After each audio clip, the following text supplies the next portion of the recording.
There's a big stretch of empty highway I have to drive through every single week, and it's doing something to me.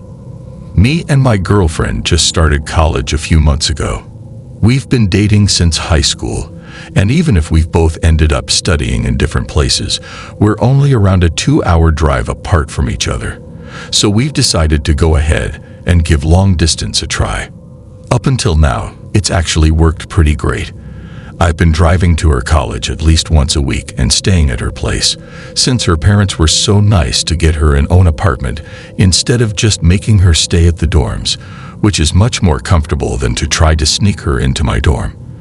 We spend all weekend together, and I often stay up until pretty late on Sunday night, since I don't have any morning lectures on Monday. This means I find myself almost always driving back home very late at night, like at 1 a.m. or so, and there's this long stretch of empty highway in between my city and hers. Nothing out of the ordinary, to be honest. Just, this country is mostly connected through these huge highways, so it makes sense I end up having to cross one to get to her. I don't even mind doing it. It's not like highways in general make me nervous or something. It's just this one. It all began a few weeks ago. As I took my regular exit on the way back home, it immediately struck me how dark it was. For some reason, all the public lampposts of the highway were off. I was already driving with my headlights on, of course, but now they were barely making a difference. I could only see like 3 feet in front of me. I refused to turn on the beamers, since there was a huge chance I could blind someone that were driving the opposite way. So I just had to settle for going as slow as it's safe to in a highway, and keep my eyes open. I guess it's because I was driving so slowly, but it took me far longer than it normally would to get to my exit. Like it's normally just 20 to 30 minutes in the highway, but this time it was like over an hour, and it felt endless. I almost missed it, even because I had trouble seeing the sign. It's not like it was foggy or anything, just dark. Like if suddenly my headlights were incredibly dim, or the darkness of the night had somehow become thicker. The weirdest thing, though, was that not a single other car drove past or opposite of me at any point, ever. It's not like it's a small road with little traffic or anything. As far as I know, it's a highway that connects a lot of towns and cities around the region. And I mean, sure, it was pretty late on a Sunday, but how high are the chances that I was the only person in the entire country driving through at the time? Yet still, that didn't change the fact that I was alone during the entire drive. And it was eerie. I had the radio on at a very high volume. I was looking left and right, trying to catch any sources of light or something that might help chase away the feeling that something was deeply wrong. I didn't find anything. This intense pressure settled in my chest, as if I'd been holding my breath for too long. Darkness and solitude had never made me feel like that before. Hell, I'm not even a nervous driver or anything. I usually love empty highways. But this didn't feel right. Everything returned to normal just as I exited the highway. I mean literally, as soon as I drove through that exit, the light from the public lampposts, that apparently were working normally from there on, almost blinded me. The pressure from my chest vanished, and I began taking deeper breaths to try and calm myself. I drove home as fast as I could. The next day, I tried to find out if they were doing some maintenance to the street lighting over that stretch of highway, but there were no formal warnings about it or something. I figured it could have just been a power outage. As the week went by, I ended up mostly forgetting about the whole thing and decided I wasn't gonna tell anyone about it. There was nothing to tell, really. It would have been very silly to try and explain to someone how I'd gotten scared driving on an empty, dark highway. I just figured I'd gotten nervous and blown the whole situation out of proportion in my own head. Next week, I was back at my girlfriend's. I drove through the highway on my way there. And on daytime, it was just a normal stretch of the way. Absolutely nothing out of the ordinary. When it was time to go back, though, that's when I got a little bit nervous. She immediately noticed and asked if something was wrong. I assured her it was nothing, trying to convince myself as well. Moments later, I was back on the road, and in no time at all, back on the highway. The place was still completely dark. I tried to keep calm, attempting to convince myself that the power still probably needed to be fixed, and drove forward. The highway was once again completely and utterly empty. After a bit, I began to get really nervous again and went to try raise the volume of my radio. I cranked the dial up, but nothing happened. The sound was muffled, as if the radio speakers were covered by a thick cloth.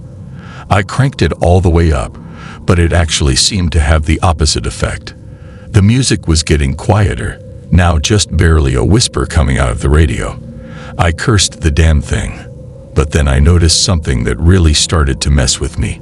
My windshield was starting to freeze.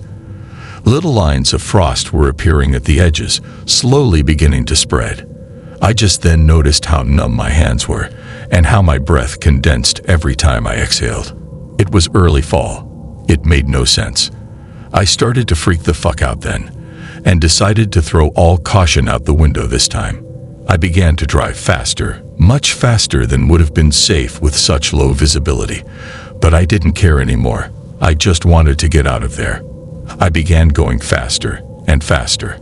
I was going like 80 miles per hour now, the street blurring into an unrecognizable mess in front of my dim headlights, my whole body now numb from the cold as well. Suddenly, I saw it.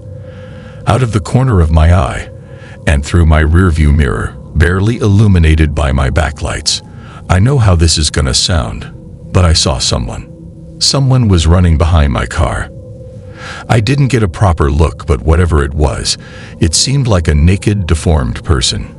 It had what it looked like a normal torso, but with impossibly long limbs moving at an insane speed, chasing me.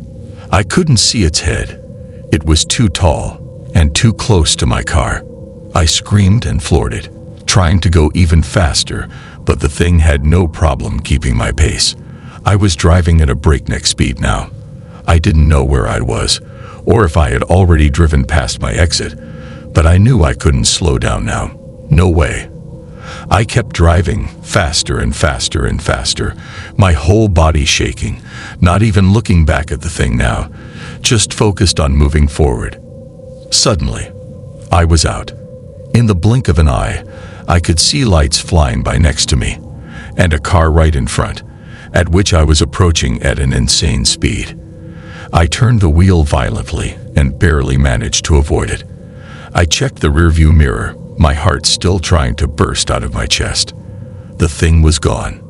I immediately began to slow myself down, and thanked God the highway wasn't very crowded.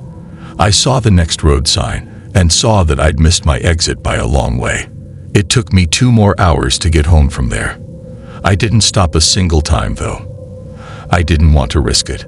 I told my girlfriend about it, and I'm not really sure she believes me, but she did see I was pretty shaken, and agreed that it was better for me to take another route, even if it was an hour longer. I'm never driving through that stretch of highway ever again.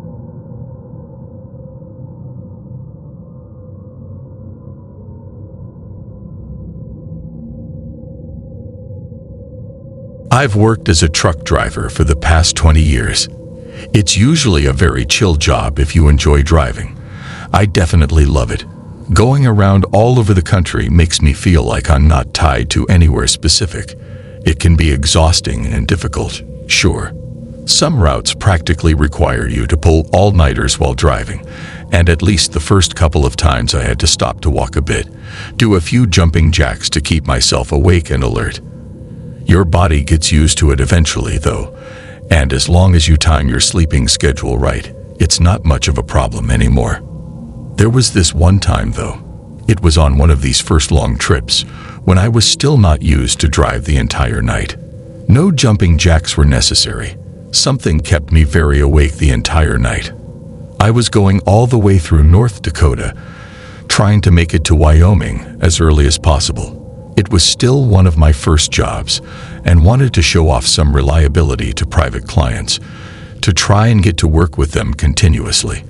I'd been driving for a very long time already, and after a proper sleep on a rest stop, I was ready to carry on through the night. First couple of hours were completely uneventful.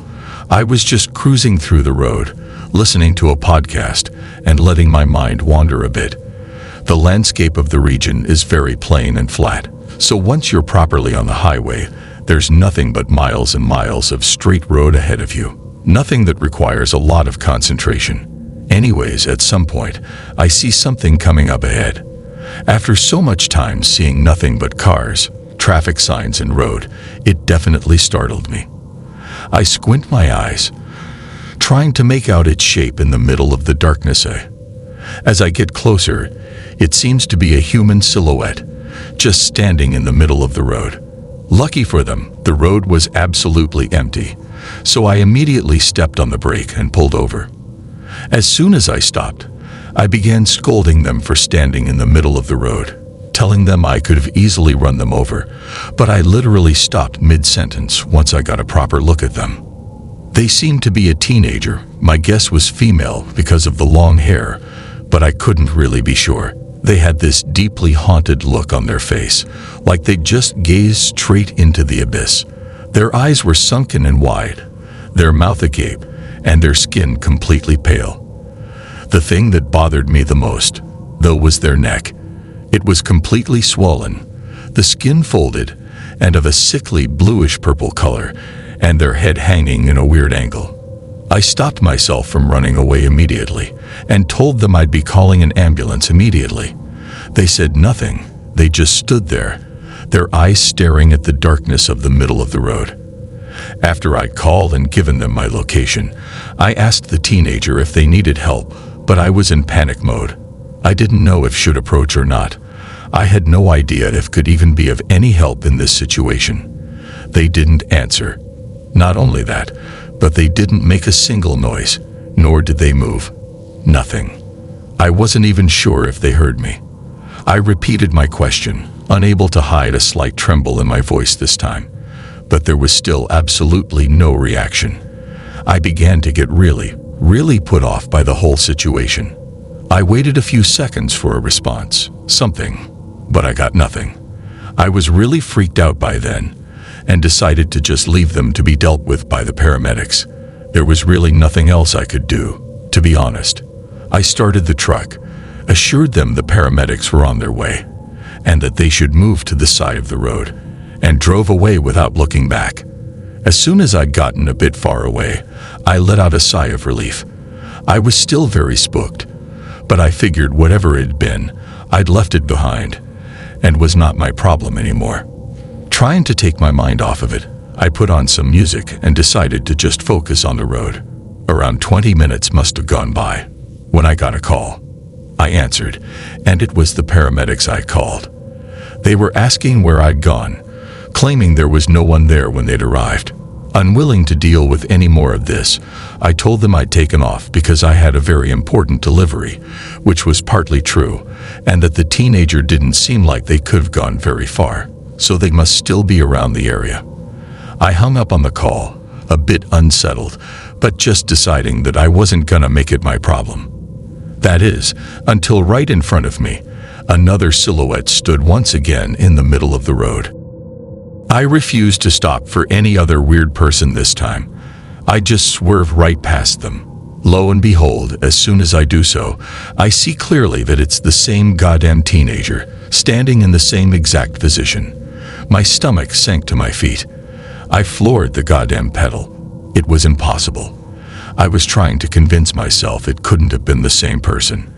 There was no way they could have come all the way here, not before me. That wasn't gonna make me stop, though. Whatever it was, I was determined to just keep on driving and pretend I didn't see it. A few seconds later, I get another call. I answer, and it's the goddamned police department. They tell me the paramedics found a car crash just off the side of the road I told them about, and wanted to ask me a few questions.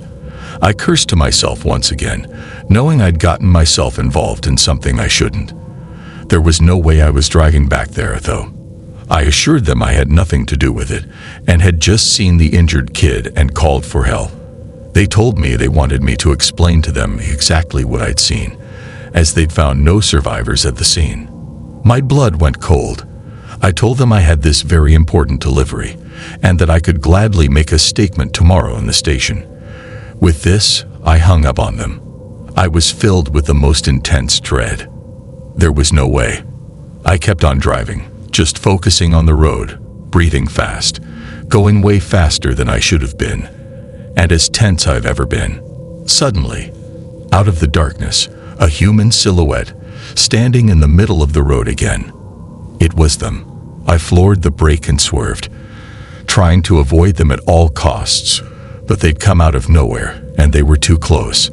I crashed right into the goddamned kid as they stared me in the eyes with their haunted expression. I stopped, crying and cursing profusely, scared out of my mind and unwilling to go out of the truck. As I tried to keep it together, I heard police sirens approaching. They found me in the middle of the road, truck twisted mid-swerve, crying, and I knew I was screwed. I'd just run over someone. They told me to step out of the vehicle, and I did, hands up in the air, unable to form a single sentence, expecting to see the gory results of my accident. There was nothing. I couldn't believe it. There was absolutely nothing in front of the truck. I didn't deliver my load on time. The cops took me to the station and questioned me about the car crash. I was a mess. I tried my best to explain what I'd seen, but they didn't believe me. They thought I'd crashed the girl's car and fled the scene, calling emergencies to try and deflect the guilt. It'd been a girl, apparently. They held me in the station for some time. Lucky for me, the rest stop where I'd been earlier was a good enough alibi, as the autopsy determined she died way earlier in the day, crashing with someone, breaking her neck on impact, and driving off accidentally into some bushes on the side of the road. Her body had been found still in the car. They never found who did it, as far as I know. I don't know if I saw a ghost. Hell, I didn't even believe in ghosts before. Then again, I have no other explanation for it. One thing's for sure, though. I'm never stopping for anyone ever again. Especially not at night.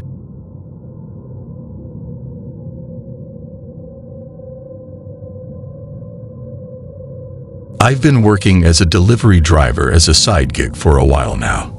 I just finished college, and even though I have a main job, I haven't been making a lot of money. So I just figured doing some deliveries at night 3 times a week would bring a much-needed extra income, and indeed so. I've been working any days where my afternoon seems like isn't gonna be too crowded, from 6 p.m. to 11 p.m. I normally limit myself to my near surrounding area, like 5-mile radius max. I don't want to waste most of my extra money on gas, and I live in a pretty centric part of the city anyways, so it normally works out. However, I've had some unexpected expenses lately, so I've been trying to take on longer deliveries that pay better as well. This meant increasing my radius and driving through some sketchy side streets. The things, my city is the sort of place where the center, the area in which I currently live, is generally pretty safe, but there's a not-so-great area relatively close by, and most people generally try to avoid it. Unfortunately, my deliveries often ended up taking me there. I tried to avoid runs that had involved going too deep into it, but I was awkward with driving on its outskirts. At first, nothing was very out of the ordinary. Sure, there were some shady-looking people roaming around here and there. After all, I only had time for late shifts, but my car is not fancy-looking at all. And when they'd see the delivery app logo, I think any potential criminals could understand that I really had nothing worth a lot on me. One day, though, someone began following me. I was just done with my last delivery of the night, so it might have been around 10:30 p.m. I was already on my way home, and when I stopped in an intersection, I saw it from my rearview mirror. Someone was driving right behind me.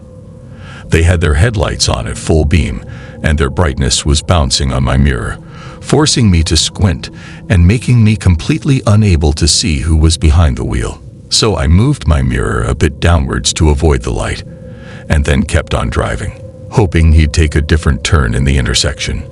Unfortunately, that was not the case, and they continued to drive right behind me, basically tailgating me. I kept on driving, trying not to pay much more attention to them, and hoping to lose them when I came out to the main street. No such luck. They apparently were still headed in my same exact direction. That's about the moment when I feel like something wasn't right. They were just too close to me. I decided I wouldn't be driving home straight away, just to try and prevent them from seeing where I live. I took a detour on the first turn I came across, just to see if they'd be so obvious as to follow. The stranger didn't even hesitate to stay right behind me, so panic mode kicked in. They'd been following all the way from the sketchy neighborhood, so I immediately assumed the worst.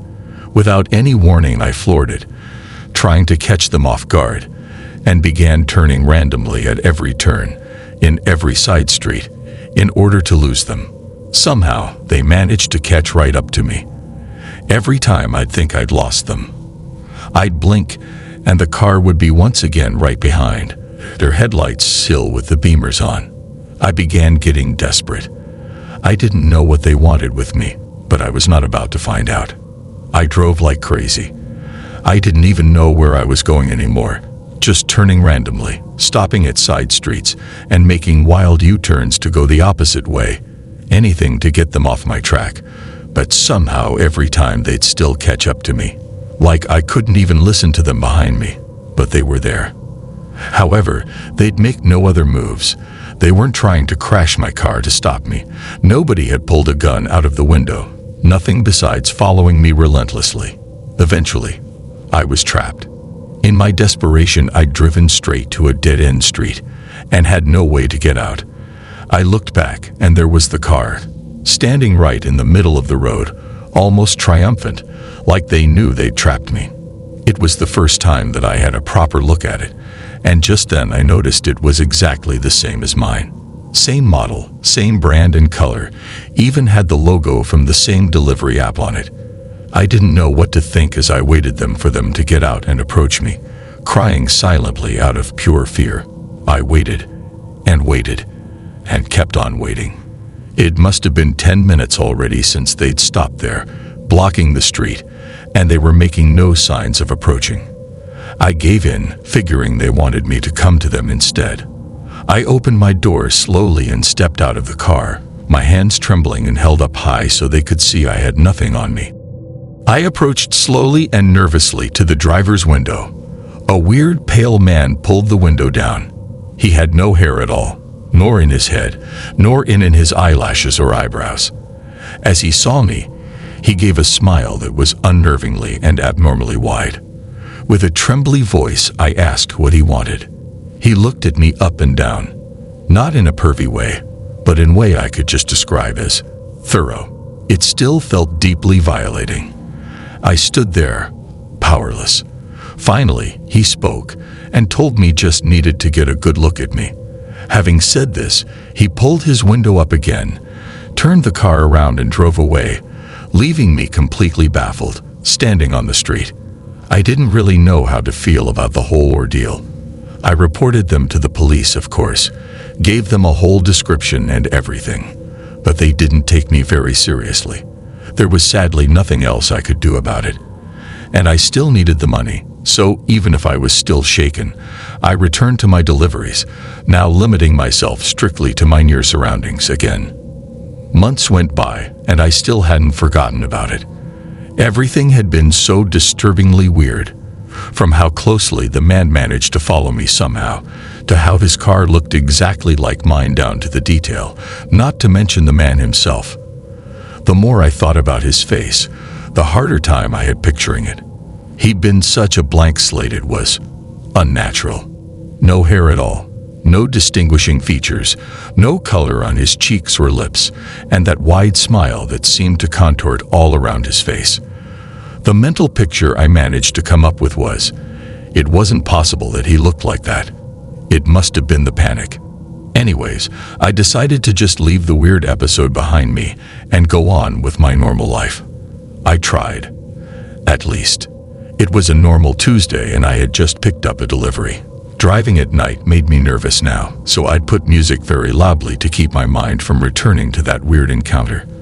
I had been very on edge on that same night for no particular reason, so I was especially focused on trying to vibe with my songs and get done with the day. I guess that's why I didn't notice the car that stopped right next to me a red light at first. Not until I saw it from the corner of my eye. I turned to look at the driver next to me and found myself. The driver next to me looked exactly like me. Same hair, same facial features, same eye bags on a lack of proper sleep, and same tiny mole right above my lips. Everything. Not only that, but they were driving my exact same car, just as the man that had followed me that night. Stunned, I couldn't do anything as my doppelganger noticed I'd seen her and waved enthusiastically, followed by that same disturbingly wide smile I still had imprinted on my mind. The light went green, and I did what my first instinct told me to do. I got the hell out of there. I drove once again like crazy, taking side streets and making turns, desperate, and having a full-blown panic attack. After a little while, though, I realized this time they hadn't followed. I'm afraid to leave the house. I don't know how to process this, nor what it means, but there's someone out there, wearing my face, driving my car, and doing God knows what else. I hope I never find out.